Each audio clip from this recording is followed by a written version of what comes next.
नांदगाव खंडेश्वर येथील सर्व शासकीय कार्यालयांच्या प्रमुखांची आढावा बैठक खासदार रामदास तडस व आमदार प्रताप अडसड यांनी घेऊन आपसात समन्वय ठेवून अधिकाऱ्यांनी कामे करावी असे आवाहन खासदार तडस यांनी केले आहे।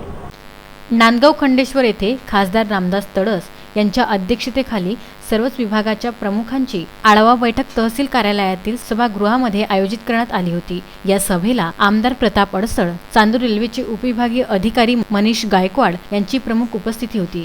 या आढावा बैठकीचे संचालन तहसीलदार पियुष चिवंडे यांनी केले। यावेळी खासदार रामदास तडस यांनी नांदगाव खंडेश्वर तालुक्यातील सर्व शासकीय कार्यालयाच्या प्रमुखांशी संवाद साधला आणि सर्व शासकीय अधिकारी यांनी आपसात समन्वय साधून तालुक्याच्या विकास कामाकरिता एकजुटीने प्रयत्न केल्यास तालुक्याचा विकास झपाट्याने होईल असे प्रतिपादन केले।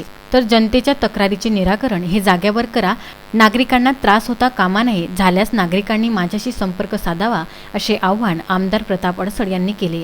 नांदगाव खंडेश्वर तालुक्यातील विविध डिपार्टमेंटची आढावा बैठक माननीय खासदार श्री रामदासजी तडस यांच्या अध्यक्षतेखाली व आपल्या विभागाचे विभागीय अधिकारी यांच्या उपस्थितीत पार पडली। मतदारसंघातील या आपल्या नांदगाव तालुक्यातील अनेक विषय यामध्ये आज मार्गी लागले, याचं एक आनंदानं सांगण्यास हरकत नाही। अनेकांच्या वेगवेगळ्या समस्या, शेतकऱ्यांच्या समस्या असतील, नगरपंचायतच्या आहे, तशा ग्रामीण भागातल्या भरपूर समस्या वेगवेगळ्या डिपार्टमेंटच्या या आढावा बैठकीच्या माध्यमातून पार पडल्या आणि बऱ्याच गोष्टींचे निर्णयही आज या ठिकाणी झालेले आहेत।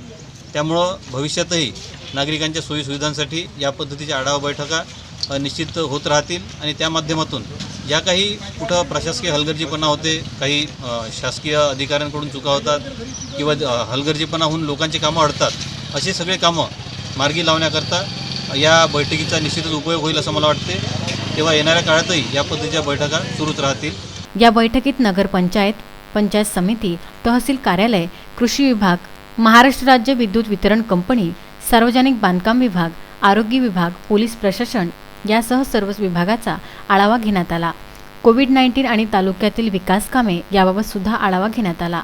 तसेच या बैठकीत गैरहजर असणाऱ्या अधिकाऱ्यांवर कार्यवाही करण्याचे निर्देश सुद्धा देण्यात आले। या आढावा बैठकीला निवासी नायब तहसीलदार सुदर्शन सहारे, नायब तहसीलदार DS वासनिक, वैद्यकीय अधिकारी डॉक्टर प्रवीणा देशमुख, TMO डॉक्टर साहेबराव इंगडे, सार्वजनिक बांधकाम विभागाचे गणेश रंभाळ, नगर परिषद मुख्याधिकारी डॉक्टर मीनाक्षी यादव, नांदगावचे ठाणेदार ओंकार सोळंके, मंगरूळ चव्हाळा ठाणेदार विवेक पडघण, लोणीचे ठाणेदार अहेरकर, नगर परिषदचे प्रवीण दिगोडे, विकास दबडगे, विकास गवई, भारतीय जनता युवा मोर्चाचे तालुकाध्यक्ष निकेत ठाकरे, भाजपाचे शहराध्यक्ष नवल खिच्ची, खासदार तडस यांचे सुये सहाय्यक राजेंद्र हजारे, उमेश चव्हाण, प्रशांत झोपाटे, योगेश राऊत, सार्वजनिक बांधकामचे NN वानखडे, निरीक्षण अधिकारी कुमारी SS दडवी, दुय्यम निबंधक वाटवाडे यांच्यासह सर्व शासकीय कार्यालयाचे प्रमुख तसेच भाजपाचे कार्यकर्ते व नागरिक मोठ्या संख्येने उपस्थित होते। उत्तम ब्राह्मणवाडे, विदर्भ न्यूज, नांदगाव खंडेश्वर।